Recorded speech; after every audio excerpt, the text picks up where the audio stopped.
Hey, so I want to talk about some stuff. Uh, okay, so a couple of years ago, I spent some time in a mental health facility for depression and anxiety. I was there for 9 weeks and took in 275 hours of therapy of cognitive behavioral therapy and dialectical behavioral therapy. And they taught us a whole lot of stuff. It was just building a toolbox of like mental health ideas and tools and resources. And it really helped me. It really like changed my life and really benefited me greatly. And I got really convicted while I was in there that everybody should know this stuff. I mean, it really should be taught in high schools. There should be a class on like having mental health coping skills because so much of this is just about, having tools, knowing how to manage this stuff. So, and once we know, we can use them and feel a lot better.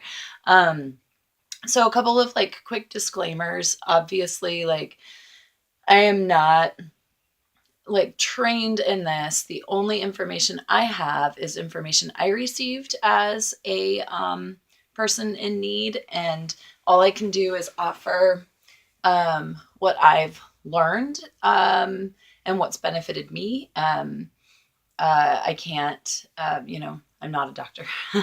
And yeah, and so yeah, so they ended up. We all left the place with this big old binder full of stuff and information, and I go back and visit it really frequently and try to um, continue to incorporate this stuff into my life because it isn't just you get told this stuff and then you go oh and then you just do it all the time and you're all better. The deal is that um, it takes a lot of convincing yourself to put these things into action in the first place. And then it takes a lot of convincing yourself to continue to put it into action. And, these things, it's like saying, well, I ate healthy once and don't feel any different. And that's not the way it works. So, what I want to encourage you to do, and I do this myself and I need to do it more, is to just try to have a big picture view of these things and that you're trying to work on improving your mental health in a broad way and in a big way in little steps. Every little battle may be won or lost, but you're making progress overall. So one of the very first things they taught when I was there was a principle in CBT, in cognitive behavioral therapy, called ABC. CBT and ABC, they love their little acronyms, but well, ABC isn't actually an acronym.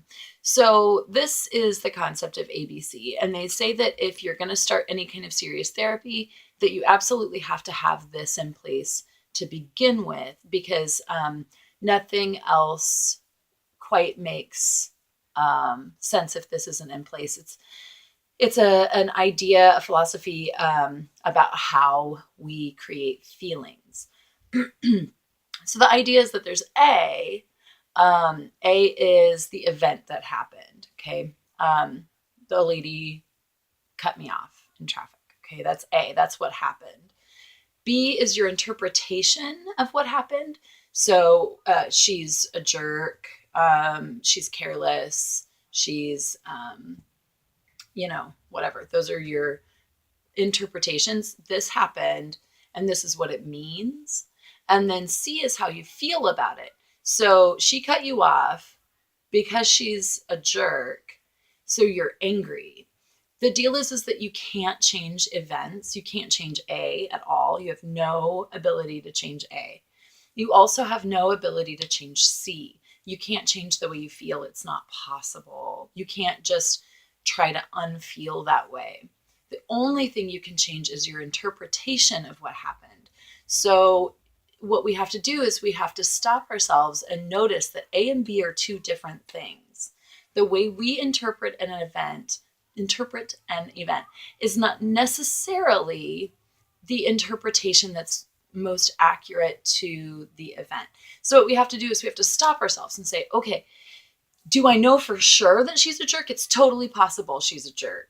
It's also totally possible that she's going through a lot and she has a lot on her mind and wasn't paying attention. It could be that she was trying to deliver a baby or something. You know, there could be a lot of different interpretations of what happened. If you believed that she was on her way to the hospital because she was terribly ill, the feeling that you would have would be compassion and concern. So it applies, I mean, to a million different things. She didn't invite me to this. Therefore, she doesn't like me. She's still mad at me for whatever. She is a jerk. Therefore, I'm hurt and I'm angry. Okay, so you can't change that she didn't invite you to the thing. And you can't change that you're hurt. But you can ask yourself, do I know for sure she didn't invite me because she doesn't like me?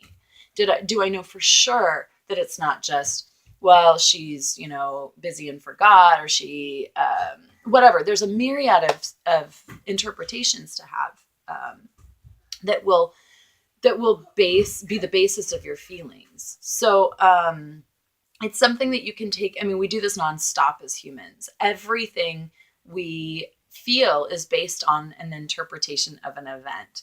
So one of the things we can start doing in very small ways is just picking one or two things, or as you go along, starting with small things, not starting with like, why did my dad leave me? We'll get there, right? You can get there, but like, you don't necessarily have to start with that stuff. You can start with like, he rolled his eyes at me, whatever. And then check your interpretations. And then that can change your thinking. So the reason that this is so foundational is because the part of what happens with treatment when we get into treatment is that we go in and untie knots in our brain and and let go of unhelpful ways of thinking and unhelpful ways of feeling, and then learn to reroute those things. There's a lot of other stuff I want to talk about in this binder. Maybe really quickly, we'll go over one more thing. I want to go over, just really quickly, a little piece of information about trauma. As we're talking about events, of course, we all have had traumatic experiences that affect us for the rest of our lives. And sometimes we end up basing a lot of our lives on our response to our trauma. And one of the things that doesn't get talked about enough, and that we all experience, and we kind of sometimes think we're crazy for experiencing it, are intrusive thoughts or negative narratives. Or flashback memories. So this was something that they taught us the first day too, and I thought it was just really, really key. So traumatic memories include images, narratives, intrusive emotions, and physical actions and reactions. Okay, those are all trauma memories, triggered traumatic memories. But one of the things that's really fascinating, so you'll get this thing that pops up, right? And you're like, why am I thinking about that? That was like, whatever. The amygdala stores memory. And it can't tell time, basically. It doesn't have context for when things happen. So when it brings something up, it brings it up as if it's current. So it stores memories and emotions. It scans for danger, the amygdala, and initiates stress response system. There almost no pathways exist from the prefrontal cortex to the amygdala. It has no brain function to be able to tell the past from the present. And the symptoms the symptoms come up in instinctive brain and body responses. Okay, so it feels really out of control. It feels super current. It triggers huge emotions, and you don't feel in control of it. What my therapist said, what one of the many therapists in this place told me, is that it's like a cached web page that pops up. It's old information. It is not updated or current. It is not relevant. Okay. What you and I tend to think that we have to do is then read that page, right? And scan it again because there's so much attached to it, blah, blah, blah, all these feelings. All we have to do is click we just have to exit out, just close the page. Yep, I see it. It's not current. We don't have to indulge in it. We don't have to engage in it, because the more we engage in it, of course, those pathways, those neurological pathways, we are paving and repaving, and it will continue to be current. So it can trigger all kinds of stuff in us, like the fight or flight response, passive aggressive behaviors. It fuels rage and anxiety. It can stimulate fight responses. So some other things that real quickly that this talks about with the, let's see, I guess it's just, so some coping mechanisms too, besides just thinking of it as a cached web page. Activate the prefrontal cortex with mindfulness. Okay, become extremely present, not lost sort of in this past, but become really present with your body,